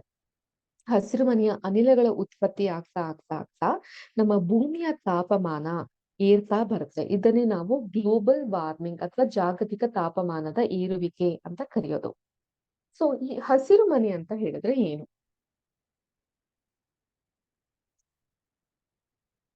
ಹಸಿರು ಮನೆ ಅಂತ ಹೇಳಿದ್ರೆ ಏನು? ನಾನಿಲ್ಲಿ ಅದರ ಪಿಕ್ಚರ್ ಒಂದನ್ನು ಡೌನ್ಲೋಡ್ ಮಾಡ್ಕೊಂಡು ಬಂದಿದ್ದೀನಿ. ನೋಡಿ, ಈ ರೀತಿ ಇರುತ್ತೆ ಗ್ರೀನ್ ಹೌಸ್ ಅಂತ ಹೇಳಿದ್ರೆ. ಇದನ್ನ ನಾನು ಝೂಮ್ ಮಾಡಿ ತೋರಿಸ್ಲಿಕ್ತೀನಿ, ನಿಮ್ಗೆ ಕಾಣಿಸುತ್ತೆ ಅಂತ ಭಾವಿಸ್ತೀನಿ. ನೋಡಿ, ಈಗ ಏನಾಗುತ್ತೆ, ಭೂಮಿಯ ತಾಪಮಾನ ಹೆಚ್ಚಾದಾಗ, ಬಿರು ಬಿಸಿಲು ಹೆಚ್ಚಾಗ್ತಾ ಬಂದಾಗ ನಿಮ್ಮೆಲ್ಲರಿಗೂ ಗೊತ್ತಿರೋ ಹಾಗೆ ಭೂಮಿಯ ಕೆಲವು ಭಾಗದಲ್ಲಿ ಅತಿ ಹೆಚ್ಚು ಬಿಸಿಲಿರುತ್ತೆ, ಕೆಲವೊಂದು ಭಾಗ ತಂಪಾಗಿರುತ್ತೆ. ಈಗ ನಮ್ಮ ಉತ್ತರ ಕರ್ನಾಟಕ ಕಡೆಗೆಲ್ಲ ಹೋದಾಗ ತುಂಬಾ ಬಿಸಿಲು ಅಲ್ವಾ, ಅದೇ ಒಂದ್ ಸ್ವಲ್ಪ ದಕ್ಷಿಣ ಕನ್ನಡ, ಮಲೆನಾಡು ಇಂಥ ಜಾಗಕ್ಕೆ ಬಂದಾಗ ತಂಪಾಗಿರುತ್ತೆ. ಸೊ ಆಯಾ ವಾತಾವರಣಕ್ಕೆ ತಕ್ಕಂತೆ ನಾವೇನ್ ಮಾಡ್ತೀವಿ, ಅಲ್ಲಿಗೆ ತಕ್ಕಂತೆ ಗಿಡಗಳನ್ನ ಅಥವಾ ಅಲ್ಲಿಗೆ ಬೇಕಾಗಿರುವಂತಹ ಸಸ್ಯಗಳನ್ನ, ಬೆಳೆಗಳನ್ನ ಬೆಳೀತಾ ಹೋಗ್ತೀವಿ. ಹೌದೋ ಇಲ್ವೋ? ಹೌದಲ್ವಾ? ಮನುಷ್ಯ ಮುಂಚೆ ಅಲೆಮಾರಿ ಆಗಿತ್ತು, ಒಂದು ಜಾಗದಿಂದ ಇನ್ನೊಂದು ಜಾಗಕ್ಕೆ ಆಹಾರಕ್ಕೆ ಹೋಗ್ತಾ ಇದ್ದ, ಬೇಟೆಗಳನ್ನ ಆಡ್ತಾ ಇದ್ದ. ಕೊನೆಗೆ ಅವನು ಯಾವಾಗ ಒಂದು ಜಾಗದಲ್ಲಿ ನೆಲೆ ನಿಂತನೋ, ನಾಗರಿಕತೆ ಅನ್ನೋದು ಶುರುವಾಗ್ತಾ ಬಂತೋ, ಆಗ ಅವನು ಕೃಷಿ ಅಥವಾ ಬೆಳೆಯನ್ನ ಬೆಳಿಲಿಕ್ಕೆ ಶುರು ಮಾಡ್ದ. ಅದೇ ರೀತಿ ವಾತಾವರಣಕ್ಕೆ ತಕ್ಕಂತೆ ನಾವು ಬೆಳೆಗಳನ್ನ ಬೆಳೀತಾ ಹೋಗ್ತೀವಿ ಅಲ್ವಾ? ಹಾಗೆ ನೋಡೋದಾದ್ರೆ ಅಲ್ಲಿನ ವಾತಾವರಣಕ್ಕೆ ತಕ್ಕಂತೆ ನಾವು ಬೆಳೆಯನ್ನ ಬೆಳೆದಾಗ ಈ ಬಿಸಿಲಿನ ತಾಪಮಾನ ಹೆಚ್ಚಾಗಿ ಹೋದಾಗ ಆ ಬೆಳೆಗಳನ್ನ ಅಲ್ಲಿ ಬೆಳಿಲಿಕ್ಕೆ ಆಗಲ್ಲ. ಸೊ ಬೇಸಿಗೆಯಲ್ಲಿ ನಾವೇನ್ ಬೆಳೆಗಳನ್ನ ಬೆಳಿತಿದ್ವೋ ಅದನ್ನ ತಂಪಾಗಿರುವಂತಹ ಪ್ರದೇಶದಲ್ಲಿ ನಾವು ಬೆಳೀತಾ ಹೋಗ್ತೀವಿ. ಅದೇ ರೀತಿ ತಂಪಾಗಿರೋ ಪ್ರದೇಶದಲ್ಲಿ ಏನ್ ಬೆಳೆಗಳನ್ನ ಬೆಳಿತೀವಿ ಅದು ಬಿಸಿಲಿರುವಂತಹ ಪ್ರದೇಶದಲ್ಲಿ ಬೆಳಿಲಿಕ್ಕೆ ಹೋಗ್ತೀವಿ. ಅದಕ್ಕೆ ನಮ್ಗೆ ಎಲ್ಲಾ ಕಾಲಗುಣಕ್ಕೂ ಮುಂಚೆ ಅವಾಗೆಲ್ಲ ಸೀಸನಲ್ ಫ್ರೂಟ್ಸ್ ಅಂದ್ರೆ ವಾತಾವರಣಕ್ಕೆ ತಕ್ಕಂಗೆ ಸಿಗುವಂತಹ ಹಣ್ಣುಗಳು ಅಥವಾ ತರಕಾರಿಗಳು ಇರ್ತಾ ಇದ್ವು. ಈಗಲ್ಲ, ಎಲ್ಲಾ ಸಮಯದಲ್ಲೂ ಸಿಗುತ್ತೆ. ಯಾಕೆ? ಎಲ್ಲಾ ವಾತಾವರಣದಲ್ಲೂ ಬೆಳೆಯುವಂತಹ ರೀತಿಯನ್ನ ನಾವು ಕಂಡುಹಿಡ್ಕೊಂಡಿದೀವಿ. ಸೊ ಈ ರೀತಿ ಹಸಿರು ಮನೆ ಏನಾಗುತ್ತೆ, ನೀವು ಇಲ್ಲಿ ಕಾಣೋ ಹಾಗೆ ಇಲ್ಲಿ ನಾವು ಗಿಡಗಳನ್ನ, ಬೆಳೆಗಳನ್ನ ಬೆಳೀತಾ ಹೋಗ್ತೀವಿ. ಆ ಬೆಳೆಗಳನ್ನ ಬಿಸಿಲಿಂದ ಕಾಪಾಡ್ಕೊಳ್ಲಿಕ್ಕೆ ಏನ್ ಮಾಡ್ತೀವಿ, ನಾವ್ ಈ ರೀತಿ ಮನೆಯನ್ನ ಅದಕ್ಕೊಂದು ಮನೆ ರೀತಿ ಕಟ್ಟಿರ್ತೀವಿ, ಗಾಜಿನ ಮನೆ ತರ ಕಟ್ಟಿರ್ತೀವಿ. ಸೊ ಏನಾಗುತ್ತೆ, ಈಗ ಸೂರ್ಯನ ಬಿಸಿಲು ಏನ್ ಬರುತ್ತೆ ಅದು ಒಳಗ್ ಬರುತ್ತೆ. ನೋಡಿ, ಇಲ್ಲಿ ಯೆಲ್ಲೋ ಕಲರ್ ಲೈನ್, ಇದು ನಿಮ್ಗೆ ಅಷ್ಟು ಸ್ಪಷ್ಟವಾಗಿ ಕಾಣದೆ ಹೋಗ್ಬೋದು, ಇನ್ನು ಝೂಮ್ ಮಾಡ್ಲಿಕ್ಕೆ ಪ್ರಯತ್ನ ಪಡ್ತೀನಿ. ಯೆಲ್ಲೋ ಕಲರ್ ಲೈನ್ಸ್ ಗಳು ಕಾಣುತ್ತೆ ನಿಮ್ಗೆ. ಅಂದ್ರೆ ಸೂರ್ಯನ ಬೆಳಕು ಒಳಗಡೆ ಹೋಗ್ತಾ ಇದೆ, ಆದ್ರೆ ಒಳಗಡೆ ಹೋದಂಗೆ ಇದರಿಂದ ಆಚೆ ನಾವು ವಾಪಸ್ ಏನು ಬೆಳಕನ್ನ ಆಚೆ ಹಾಕ್ತೀವಿ, ಅದು ಹೋಗ್ತಾ ಇಲ್ಲ ಆಚೆ. ಯಾಕಂದ್ರೆ ಇಲ್ಲಿ ದಪ್ಪವಾದಂತಹ ಪದರ ಇದೆ. ಆ ಆಚೆ ಹೋಗಕ್ ಆಗದೆ ಇರುವಂತಹ ಬೆಳಕು ಹಸಿರು ಮನೆಯ ಅನಿಲಗಳಾಗಿ ಪರಿವರ್ತನೆಗೊಳ್ಳುತ್ತೆ. ಅಂಡ್ ಈ ಅನಿಲಗಳು ಅತ್ಯಂತ ವಿಷಕಾರಿ ಹಾಗೂ ಪರಿಣಾಮಕಾರಿ ಆಗುತ್ತೆ. ಈ ಅನಿಲಗಳು ಹೆಚ್ಚಾಗಿರೋದ್ರಿಂದ ನಮ್ಗೆ ಇದರಿಂದ ಆ ವಿಷ ಗಾಳಿ ಅಥವಾ ಏನ್ ಹೇಳ್ತೀವಿ ಇನ್ಫ್ರಾರೆಡ್ ರೇಸ್ ಗಳು ಹೆಚ್ಚಾಗ್ತಾ ಹೋಗುತ್ತೆ. ಇದು ಭೂಮಿಯ ತಾಪಮಾನವನ್ನ ಹೆಚ್ಚಾಗ್ಲಿಕ್ಕೆ ಕಾರಣ ಆಗ್ತಾ ಬರುತ್ತೆ. ಅರ್ಥ ಆಯ್ತಾ? ಸೊ ಈ ಒಂದು ಹಸಿರು ಮನೆಯ ಪರಿಣಾಮವನ್ನ ನಾವು ಈ ರೀತಿ ಕಾಣ್ತೀವಿ. ಈಗ ಈ ಚಿತ್ರದಲ್ಲಿ ನೀವು ಕಾಣಬಹುದು, ಸೂರ್ಯನ ಬೆಳಕು ಭೂಮಿಯನ್ನ ಸ್ಪರ್ಶಿಸುತ್ತೆ. ಸ್ಪರ್ಶಿಸಿದ ನಂತರ ಆ ಬೆಳಕು ಭೂಮಿ ಹೀರಲ್ಪಡುತ್ತೆ. ಸೊ ಬೆಳಕು ಯಾವಾಗ ಭೂಮಿ ಹೀರಲ್ಪಡುತ್ತೋ ಅದು ಭೂಮಿಯ ಅಂತರಂಗಕ್ಕೆ ಹೋಗೋದಿಲ್ಲ ಮಕ್ಕಳೇ, ಅದು ಬರೀ ಮೇಲ್ಪದರದಲ್ಲಿ ಮಾತ್ರ ಹೀರಲ್ಪಡುತ್ತೆ. ಕೊನೆಗೆ ಸೂರ್ಯ ಇಲ್ದಿರುವಂತಹ ಸಮಯದಲ್ಲಿ ಭೂಮಿ ಏನ್ ಮಾಡುತ್ತೆ, ಆ ಬೆಳಕನ್ನ ಹೊರ ತರುತ್ತೆ. ಆ ಬೆಳಕು ತಣ್ಣಗಿರುವಂತಹ ಗಾಳಿಯಾಗಿ ಪರಿಣಮಿಸುತ್ತೆ. ಅದಕ್ಕೆ ಅಲ್ವಾ ರಾತ್ರಿ ನಮ್ಗೆ ತಣ್ಣಗೆ ಆಗಿರುವಂತಹ ಒಂದು ಗಾಳಿ ಸಿಗೋದು, ತಂಪಾಗಿರೋ ವಾತಾವರಣದಲ್ಲಿ ನಾವಿರ್ತೀವಿ. ಸೊ ಏನಾಗುತ್ತೆ, ಭೂಮಿಯ ಮೇಲ್ಪದರಕ್ಕೆ ಬರುವಂತಹ ಈ ಬೆಳಕು ಆಚೆ ಹೋಗದೆ ಹೋದಾಗ, ಇಲ್ಲಿ ಕಾಣ್ಬೋದು, ಆಚೆ ಹೋಗದೆ ಹೋದಾಗ ಕ್ಲೈಮೇಟ್ ಸಿಸ್ಟಮ್ ಚೇಂಜ್ ಆಗ್ತಾ ಹೋಗುತ್ತೆ. ಸೊ ರಾತ್ರಿ ಅದು ಏನ್ ಶಿಕೆನಪ್ಪ ಆಗ್ತಾನೆ ಇಲ್ಲ ನಮ್ಗಿರಕ್ಕೆ, ಉಸಿರು ಕಟ್ಟದಂಗ ಆಗುತ್ತೆ ಅಂತ ಅನ್ಸುತ್ತೆ. ಸೊ ಇದನ್ನ ನಾವು ಜಾಗತಿಕ ತಾಪಮಾನ ಅಂತ ಕರಿತಾ ಹೋಗ್ತೀವಿ. ಓಕೆ, ಸೊ ನಾನು ಇದ್ರಗಳ ಮೂಲಕ ನಿಮ್ಗೆ ಎಕ್ಸ್ಪ್ಲೈನ್ ಮಾಡಿದ್ದು ಅರ್ಥ ಆಗ್ತಾ ಇದೆ ಅಂತ ಭಾವಿಸ್ತೀನಿ. ಸೊ ಈಗ ಮತ್ತೆ ಈ ಸಿಮ್ಯುಲೇಷನ್ಗೆ ವಾಪಸ್ ಬರೋಣ. ಸೊ ಈ ಸಿಮ್ಯುಲೇಷನ್ಗೆ ವಾಪಸ್ ಬಂದು ನಾವ್ ಏನ್ ಮಾಡೋಣ ಇಲ್ಲಿ ಅಂತ ಹೇಳಿದ್ರೆ, ಈ ಜಾಗತಿಕ ತಾಪಮಾನ ಹೆಚ್ಚಾಗ್ತಾ ಹೋಗ್ತಾ ಇದೆ. ಇದಕ್ಕೆ ಕಾರಣ ಆಗ್ತಿರೋದ್ ಯಾವ್ದು? ಹಸಿರು ಮನೆ. ಹಸಿರು ಮನೆ ಅಂತ ಹೇಳಿದ್ರೆ ಏನು ಅದನ್ನ ನೀವ್ ತಿಳ್ಕೊಂಡ್ರಿ. ಆದ್ರೆ ಈ ಹಸಿರು ಮನೆ ಯಾವ ರೀತಿಲಿ ಕಾರಣ ಆಗ್ತಾ ಇದೆ? ಹಸಿರು ಮನೆಯಿಂದ ಹೊರ ಸೂಸುವಂತಹ ಅನಿಲಗಳಿಂದ. ಇದು ನೆನ್ಪಿಟ್ಕೊಳ್ಳಿ. ಹಸಿರು ಮನೆಯಿಂದ ಹೊರ ಸೂಸುವ ಅನಿಲಗಳು ಯಾವ್ಯಾವು ಅಂತ ನಿಮ್ಮನ್ನ ಕೇಳೋದಾದ್ರೆ, ಅವು ನೀರಾವಿ, ಇಂಗಾಲದ dioxide, nitrous dioxide, methane, ozone. ಇದರಲ್ಲಿ ಓಝೋನ್ ಅನ್ನೋದು ನಿಮ್ಮೆಲ್ಲರಿಗೂ ಚೆನ್ನಾಗಿ ಗೊತ್ತಿರುತ್ತೆ. ಓಝೋನ್ ಪದರ ಅಂತ ಒಂದಿದೆ, ಅದು ಕ್ಷೀಣಿಸ್ತಾ ಬರ್ತಾ ಇದೆ. ಅದು ಸಂಪೂರ್ಣವಾಗಿ ಕ್ಷೀಣಿಸಿದ್ರೆ ಹಿಮಾಲಯ ಪೂರ್ತಿ ಕರಗಿ ನೀರಾಗಿ ಹೋಗ್ಬಿಡುತ್ತೆ, ಇಡೀ ಭಾರತ ಮುಳುಗ್ ಹೋಗುತ್ತೆ. ಈ ರೀತಿ ಕಟ್ಟುಕತೆಗಳನ್ನ ನಾವು ಕೇಳ್ತಾನೆ ಬರ್ತಿರ್ತೀವಿ. ಸೊ ಓಝೋನ್ ಪದರ ಏನಿದೆ ಅದ್ರ ಬಗ್ಗೆ ನಿಮ್ಗೆ ಚೆನ್ನಾಗಿ ಗೊತ್ತಿದೆ. ಆದ್ರೆ ಓಝೋನ್ ಅನ್ನೋದು ಕೂಡ ಹಸಿರು ಮನೆಯ ಅನಿಲಗಳಲ್ಲಿ ಒಂದು ಅನ್ನೋದನ್ನ ನೆನ್ಪಿಟ್ಕೊಳ್ಳಿ. ಆದ್ರೆ ಈ ಅನಿಲಗಳನ್ನ ಇನ್ನೊಮ್ಮೆ ಹೇಳ್ತೀನಿ, ಇದನ್ನ ಪ್ರಾಥಮಿಕ ಅನಿಲಗಳು ಅಂತ ಹೇಳ್ತಾರೆ. ಇದನ್ನ ಹೊರತುಪಡಿಸಿ ಕೂಡ ಕೆಲವೊಂದಿಷ್ಟು ಗ್ಯಾಸ್ ಕಾನ್ಸಂಟ್ರೇಟೆಡ್ ಆಗ್ತಾ ಹೋಗುತ್ತೆ, ಅದು ಸೆಕೆಂಡ್ರಿ. ಈ ಪ್ರಾಥಮಿಕ ಅನಿಲಗಳು ಯಾವ್ಯಾವ್ದಿದೆ? ನೀರಾವಿ, ಇಂಗಾಲದ dioxide, nitrous dioxide, methane, ozone. ಅರ್ಥ ಆಯ್ತಾ? ಇದ್ರಲ್ಲಿ ಅತ್ಯಂತ ಅಪಾಯಕಾರಿ ಹಾಗೂ ಹಾನಿಕಾರಕವಾಗಿರುವಂತಹ ಅನಿಲ ಅಂತ ಹೇಳಿದ್ರೆ ಅದು ನೀರಾವಿ ಅನಿಲ. ಅರ್ಥ ಆಯ್ತಾ? ನೀರಾವಿ ಅನಿಲ. ಸೊ ಆದ್ರಿಂದ ಈ ಗ್ಯಾಸ್ ಕಾನ್ಸಂಟ್ರೇಷನ್ ಏನಿದೆ ಅದು ನಮ್ಗೆ ಬಹಳ ಬಹಳ ಅಪಾಯಕಾರಿ ಆಗ್ತಾ ಬರ್ತಾ ಇದೆ. ಇನ್ನು ಸ್ವಲ್ಪ ವರ್ಷಗಳಿಂದ ನಾವು ಗಮನಿಸ್ತಾ ಬಂದಾಗ ಪ್ರತಿ ವರ್ಷವೂ ಅಂದ್ರೆ 1992ರಿಂದ ಹಿಡಿದು ಪ್ರಸ್ತುತ 2024ರವರೆಗೆ ನಾವು ಗಮನಿಸ್ತಾ ಬಂದಾಗ ನಮಗೆ ಈ ಒಂದು ಗ್ರೀನ್ ಹೌಸ್ ಎಫೆಕ್ಟ್ ಅಥವಾ ಹಸಿರು ಮನೆಯ ಪರಿಣಾಮದಿಂದ ಈ ಅನಿಲಗಳ ಒಂದು ಬಳಕೆ ಅಥವಾ ಅನಿಲಗಳ ಒಂದು ಏನು ಹೆಚ್ಚಾಗ್ತಾ ಹೋಗಿ ಆದ್ರಿಂದ ನಮ್ಮ ಜಾಗತಿಕ ತಾಪಮಾನ ಅನ್ನೋದು ಏರ್ತಾ ಬರ್ತಾ ಇದೆ. ಸೊ ಬಿಸಿಲು ಉಂಟಾಗ್ತಾ ಬರ್ತಾ ಇದೆ. ಬಹಳ ಕಷ್ಟ ಅಂತ ಅನ್ಸುತ್ತೆ ಜೀವನ ಮಾಡ್ಲಿಕ್ಕೆ. ಸೊ ಹೀಗಿರ್ಬೇಕಾದ್ರೆ ನಾವ್ ಇದಕ್ಕೆ ಏನ್ ಮಾಡಬಹುದು ಅಂತ ಹೇಳಿದ್ರೆ, ತಾಪಮಾನವನ್ನ ಕಮ್ಮಿ ಮಾಡ್ಲಿಕ್ಕೆ ಈ ಹಸಿರು ಮನೆಯ ಪರಿಣಾಮವನ್ನ ಮುಖ್ಯವಾಗಿ ಕಮ್ಮಿ ಮಾಡ್ತಾ ಬರಬಹುದು. ಅರ್ಥ ಆಯ್ತಾ? ಜೊತೆಗೆ ಈ ರೀತಿಯಲ್ಲಿ ನಾನು ಇದು ವೇವ್ಸ್ ಮೂಲಕ ತೋರಿಸ್ದೆ. ಇದನ್ನೇ ಫೋಟಾನ್ಸ್ ಮೂಲಕ ಕೂಡ ನೋಡಬಹುದು. ಫೋಟಾನ್ಸ್ ಅಂದ್ರೆ ಗೊತ್ತಿದ್ಯಾ ನಿಮ್ಗೆ? ಯಾರು ಹೇಳ್ತೀರಾ ಫೋಟಾನ್ಸ್ ಅಂದ್ರೆ ಏನು ಅಂತ?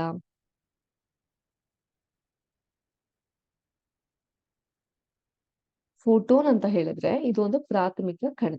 ಅರ್ಥ ಆಯ್ತಾ? ಇದು ವಿದ್ಯುತ್ ಕಾಂತೀಯ ಕ್ಷೇತ್ರದ ಕ್ವಾಂಟಮ್ ಆಗಿದೆ. ಇದರಲ್ಲಿ ಬೆಳಕು ಮತ್ತು ರೇಡಿಯೋ ತರಂಗಗಳಂತಹ ವೇವ್ಸ್ ಅಂತಹ ವಿದ್ಯುತ್ ಕಾಂತೀಯ ವಿಕಿರಣಗಳು ಮತ್ತು ವಿದ್ಯುತ್ ಕಾಂತೀಯ ಬಳಕೆ ವಿದ್ಯುತ್ ವಾಹಕ ಕೂಡ ಇದು. ಅಂದ್ರೆ ಎಲೆಕ್ಟ್ರಿಕ್ ಕಂಡಕ್ಟರ್ ಅಂತಾರಲ್ಲ ಅದಕ್ಕೆ ಫೋಟೋನ್ ಅಂತ ಹೇಳ್ತಾರೆ. ಇದು ಬೋಸೋನ್ ಕಣಕ್ಕೆ ವರ್ಗಕ್ಕೆ ಸೇರಿರುವಂತಹದ್ದು. ಫೋಟೋನ್ ಬಗ್ಗೆ ಇದಕ್ಕೆ ಆಲ್ರೆಡಿ ನೀವು ಕಲ್ತಿರ್ತೀರಾ. ಇನ್ನು ಈ ಫೋಟಾನ್ಸ್ ಗಳು ನೋಡಿ, ಯೆಲ್ಲೋ ಕಲರ್ ಏನ್ ಬರ್ತಾ ಇದೆ ಅರ್ಶಿನ ಕಲರ್, ಅದು ಸೂರ್ಯನ ಬೆಳಕು. ಈ ಕೆಂಪು ಕಲರ್ ಏನ್ ಧಾತು ತರ ಕಾಣ್ತಾ ಇದೆ ಇದು ಬಂದು ಇನ್ಫ್ರಾರೆಡ್ ರೇಸ್. ಇಲ್ಲೂ ಕೂಡ ನಾನು ಈ ಇನ್ಫ್ರಾರೆಡ್ ನ ಜಾಸ್ತಿ ಮಾಡಿದಾಗ ಎಷ್ಟು ದಪ್ಪ ದಪ್ಪ ದೊಡ್ಡದಾಗಿ ಹೋಗ್ತಾ ಇದೆ ಅಲ್ವಾ. ಇದನ್ನ ನಾನು ಸ್ಲೋ ಮಾಡಿ ಕೂಡ ನಿಮ್ಗೆ ತೋರಿಸಬಹುದು. ನೋಡಿದ್ರ ಯಾವ ರೀತಿ ಆಗ್ತಾ ಇದೆ ಅಂತ. ಇದು ಫ್ಲಕ್ಸ್ ಮೀಟರ್. ಸೂರ್ಯನ ಬೆಳಕು ಕಮ್ಮಿ ಆಗ್ತಾ ಇದೆ, ಈ ಓಝೋನ್ ಇದು ಇನ್ಫ್ರಾರೆಡ್ ರೇಸ್ ಏನ್ ಇರೋದು ಅದು ಜಾಸ್ತಿ ಆಗ್ತಾ ಹೋಗ್ತಾ ಇದೆ. ಇದನ್ನ ಲೇಯರ್ ಮಾಡೆಲ್ ಅಲ್ಲೂ ಕೂಡ ನಾನು ನಿಮ್ಗೆ ತೋರಿಸಬಹುದು.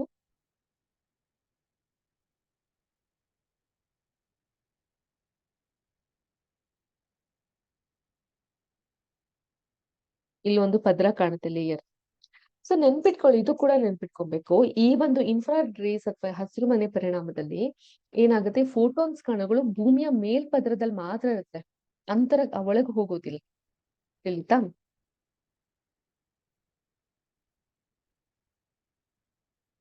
ಸೊ ಈ ರೀತಿಯಲ್ಲಿ ಈ ಹಸಿರು ಮನೆ ಪರಿಣಾಮವನ್ನ ನಾವು ಕಾಣ್ತಾ ನೋಡ್ತಾ ಹೋಗಬಹುದು.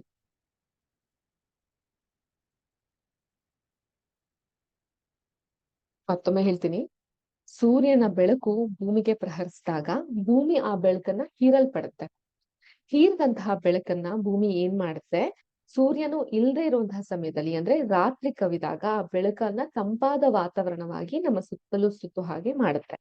ಆದ್ರೆ ಈ ರೀತಿ ಹಸಿರು ಮನೆಯ ಅನಿಲಗಳ ಪರಿಣಾಮದಿಂದ ಏನಾಗ್ತಾ ಹೋಗುತ್ತೆ, ಹಸಿರು ಮನೆ ಅನಿಲ ಹೆಚ್ಚಾದಂಗೂ ಈ ಭೂಮಿಯ ಮೇಲ್ಪದರದಲ್ಲಿ ಬಿದ್ದಂತಹ ಬೆಳಕು ಇನ್ಫ್ರಾರೆಡ್ ರೇಸ್ ಅಂದ್ರೆ ಅತಿ ಕೆಂಪು ಕಿರಣಗಳಾಗಿ ಬದಲಾವಣೆ ಆಗ್ಬಿಟ್ಟು ಭೂಮಿಯ ತಾಪಮಾನವನ್ನ ಏರ್ಲಿಕ್ಕೆ ಅದು ಏರೋ ಹಾಗೆ ಮಾಡುತ್ತೆ. ಸೊ ಇದರಿಂದ ನಮ್ಗೆ ತುಂಬಾ ಶೆಕೆ, ಬಿರು ಬಿಸಿಲು ಹಾಗೂ ತಂಪಾದ ವಾತಾವರಣನೇ ಇಲ್ಲದೆ ಇರುವಂತಹದ್ದು, ಸರಿಯಾದ ಸಮಯಕ್ಕೆ ಬೆಳೆಯನ್ನ ಬೆಳಿಲಿಕ್ಕೆ ಆಗದೆ ಇರೋದು, ಭೂಮಿ ಬಿರುಕು ಬಿಡುವಂತಹದ್ದು, ಭೂಮಿಯಲ್ಲಿ ಅಂತರ್ಗಂಗೆ ಅನ್ನೋದು ಕುಸಿತಾ ಹೋಗೋದು. ಮುಂಚೆ ಎಲ್ಲ ಏನ್ ಮಾಡೋದು, ಈ ಬಾವಿಯನ್ನ ಅಗಿದ ತಕ್ಷಣ ನೀರ್ ಬರೋದು. ಈಗ ಬೋರ್ವೆಲ್ ನ ಕೊರಿಬೇಕಾಗುತ್ತೆ, ಅದು ಫುಲ್ ಒಳಗಡೆ ಹೋಗಿ ತುಂಬಾ ಅಂತರಾಳದಿಂದ ನಾವು ನೀರನ್ನ ಕೊರಿಬೇಕಾಗತ್ತೆ. ಸೊ ಆ ನೀರಿನ ಗುಣಮಟ್ಟವೂ ಕೂಡ ಅಷ್ಟು ಸರಿಯಾಗಿ ಇರೋದಿಲ್ಲ. ಇವೆಲ್ಲ ಆಗ್ಲಿಕ್ಕೆ ಕಾರಣನೇ ಹಸಿರು ಮನೆಯ ಪರಿಣಾಮ. ಸೊ ಇದರಿಂದ ಗ್ಲೋಬಲ್ ವಾರ್ಮಿಂಗ್ ಅಂದ್ರೆ ಭೂಮಿಯ ತಾಪಮಾನ ಏನಾಗುತ್ತೆ, ಜಾಗತಿಕ ತಾಪಮಾನ ಹೆಚ್ಚಿಸ್ತಾ ಬರುತ್ತೆ. ಸೊ ಇದು ಇವತ್ತಿನ ಕ್ಲಾಸ್ ನಲ್ಲಿ ನಾವು ಈ ಸಿಮ್ಯುಲೇಷನ್ ಮೂಲಕ ನಿಮ್ಗೆ ಅರ್ಥೈಸ್ಲಿಕ್ಕೆ ಹೇಳಲಿಕ್ಕೆ ಹೊರಟಂತಹ ವಿಷಯ ಆಗಿತ್ತು. ಸೊ ಇದೆಲ್ಲವೂ ನಿಮ್ಗೆ ಅರ್ಥ ಆಗಿದೆ ಅಂತ ಭಾವಿಸ್ತೀನಿ. ಜೊತೆಗೆ ವಿಜ್ಞಾನ ಅಂತ ಹೇಳಿದ್ರೆ ಏನು, ವಿಜ್ಞಾನದ ವಿಭಾಗಗಳು ಯಾವ್ಯಾವ್ದಿದೆ, ಯಾವ್ಯಾವ ವಿಭಾಗದಲ್ಲಿ ನಾವ್ ಏನೇನ್ ಕಲಿತಾ ಹೋಗ್ಬಹುದು. ಈಗ ಭೌತಶಾಸ್ತ್ರ ಅಂತ ಹೇಳಿದ್ರೆ ಭೌತಿಕವಾಗಿ ನಮ್ಗೆ ಏನೇನ್ ಕಾಣುತ್ತೆ, ಫಿಸಿಕಲ್ ಆಗಿ ನಮ್ಗೆ ಏನೇನ್ ಕಾಣುತ್ತೆ, ಸೊ ಅದ್ರ ಬಗ್ಗೆ ನಾವು ತಿಳ್ಕೊಳ್ಳುವಂತಹದ್ದು ಅದು ಭೌತಶಾಸ್ತ್ರಕ್ಕೆ ಸೇರುತ್ತೆ. ರಾಸಾಯನ ಕೆಮಿಕಲ್ಸ್, ರಾಸಾಯನಿಕ ಕೆಮಿಕಲ್ಸ್ ಗಳಿಂದ ನಾವು ಏನೇನ್ ಕಲಿಬಹುದು, ಪ್ರತಿಯೊಂದು ಅಣುವಿನಲ್ಲೂ ಕೂಡ ರಸಾಯನ ಇರುತ್ತೆ ಅಲ್ವಾ, ಅದನ್ನ ರಸಾಯನ ಶಾಸ್ತ್ರದಲ್ಲಿ ನಾವು ಕಲಿತಾ ಹೋಗ್ತೀವಿ. ಅದೇ ರೀತಿ ಜೀವಿಗಳ ಅಂತರಾಳದಲ್ಲಿ ಏನಾಗ್ತಾ ಇದೆ, ಪ್ರಾಕೃತಿಕವಾಗಿ ನಾವ್ ಏನೇನ್ ಕಲಿತೀವಿ. ನಾನು ಈಗ್ಲೇ ಹೇಳ್ದಂಗೆ ಈ ತಾಪಮಾನಗಳು ಏರುಪೇರು ಆಗೋದ್ರಿಂದ ಕೆಲವೊಂದು ತಾಪಮಾನಗಳಲ್ಲಿ ನಾವು ಕೆಲವೊಂದು ರೀತಿಯಾದಂತಹ ಸಸ್ಯಗಳನ್ನ ಬೆಳಿತಾ ಹೋಗ್ತೀವಿ, ಬೆಳೆಗಳನ್ನ ಬೆಳಿತಾ ಹೋಗ್ತೀವಿ. ಅದು ಹೇಗೆ ಮಿಶ್ರಿತ ಆಗ್ತಾ ಹೋಗುತ್ತೆ, ಈ ಸಾಯಿಲ್ ಅನ್ನೋದು ಅಥವಾ ಭೂಮಿಯ ಮೇಲ್ಪದರ ಅನ್ನೋದು ಎರೋಟ್ ಹೆಂಗಾಗ್ತಾ ಹೋಗುತ್ತೆ, ಇವುಗಳ ಬಗ್ಗೆನೂ ತಿಳ್ಕೊಂತಾ ಹೋಗೋಣ. ಜೊತೆಗೆ ನಿಮ್ಮೆಲ್ಲರಿಗೂ ಒಂದು ಕಿವಿ ಮಾತನ್ನ ಹೇಳ್ಬೇಕಂದ್ರೆ, ನಾವ್ ಏನೇ ಒಂದು ವಿಜ್ಞಾನದ ಪಾಠವನ್ನ ಮಾಡ್ತಿರ್ಬೇಕಾದ್ರೆ ಸೈಮಲ್ಟೇನಿಯಸ್ ಆಗಿ ಅದ್ರ ಇಂಗ್ಲಿಷ್ ವಿವರಣೆ ಏನಿರುತ್ತೆ ಅಥವಾ ಇಂಗ್ಲಿಷ್ ನಲ್ಲಿ ಅದನ್ನ ಏನಂತ ಕರೀತಾರೆ ಅಂತ ತಿಳ್ಕೊಂತಾ ಹೋದ್ರೆ ಎರಡು ಭಾಷೆನೂ ನಿಮ್ಗೆ ಒಲಿತಾ ಹೋಗುತ್ತೆ, ಎರಡು ಭಾಷೆನೂ ನೀವು ತಿಳ್ಕೊಳ್ಳಿಕ್ಕೆ ಸಾಧ್ಯ ಆಗ್ತಾ ಬರುತ್ತೆ. ಸೊ ಅರ್ಥ ಆಯ್ತಾ ಮಕ್ಳೇ? ಸಮಯ ಆಗಿದೆ 9:45. ಇದಾಗಿತ್ತು ಇವತ್ತಿನ ವಿಜ್ಞಾನದ ವಿಭಾಗದ ತರಗತಿ. ನಿಮ್ಮೆಲ್ಲರಿಗೂ ಅರ್ಥ ಆಗಿದೆ, ಇಷ್ಟ ಆಗಿದೆ ಅಂತ ಭಾವಿಸ್ತೀನಿ. ಇಷ್ಟೊತ್ತು ನಿಮ್ ಮುಟ್ಕಿದ್ದು ನಾನು ವಿಶ್ವಿತಾ ಮಲ್ನಾಡ್. ನೀವು ಕೇಳ್ತಾ ಇದ್ರಿ ವಿದ್ಯಾಶಕ್ತಿಯನ್ನ. ಜೈ ಹಿಂದ್, ಜೈ ಕರ್ನಾಟಕ ಮಾತೆ, ಜೈ ವಿದ್ಯಾಶಕ್ತಿ. ನಮಸ್ಕಾರ.